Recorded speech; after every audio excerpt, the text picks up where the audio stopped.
കേരള പത്രപ്രവർത്തക യൂണിയൻ ജില്ലാ സമ്മേളനം തൃപ്രയാറിൽ നടന്നു.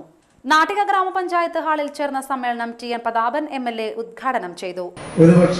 ഒരു നിലയ്ക്ക് അല്ലെങ്കിൽ മറ്റൊരു നിലയ്ക്ക് ഏത് പ്രധാന മുഖ്യധാര മാധ്യമങ്ങളെയും നിലനിർത്തിക്കൊണ്ടുപോകുന്നതിൽ അവരുടെ കോളം പൂരിപ്പിക്കുന്നതിലും പ്രധാന വാർത്തകൾ ജനങ്ങളിൽ എത്തിക്കുന്നതിലും പ്രാദേശിക പത്രപ്രവർത്തകരുടെ പങ്ക് വളരെ വളരെ വളരെ വലുതാണ് എന്നത് ഭംഗിവാക്കായി പറയേണ്ട കാര്യമില്ല.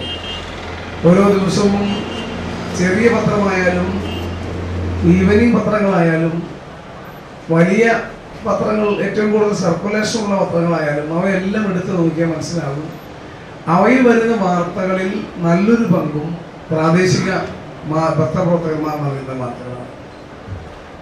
ഒന്നാം പേജിലെ വാർത്തകളും ജനറൽ പേജിൽ വരുന്ന പ്രധാന വാർത്തകളും കൂടാതെ പല പത്രങ്ങളും 4 പേജും 3 പേജും 2 പേജും ഒക്കെ പ്രാദേശിക വാർത്തകൾക്ക് മാത്രമായി മാറ്റിവെക്കുകയാണ്. മുൻപത്തേതിൽ നിന്നും വളരെ വളരെ വ്യത്യസ്തമായി പണ്ട് ഒരു ജില്ലയിൽ ഒരു എഡിഷൻ മാത്രമാണ് പ്രാദേശിക വാർത്തകൾക്ക് ഉണ്ടായിരുന്നത്. കേരള ജേർണലിസ്റ്റ് യൂണിയൻ ജില്ലാ പ്രസിഡന്റ് വി.ജെ. ബെന്നി അധ്യക്ഷത വഹിച്ചു.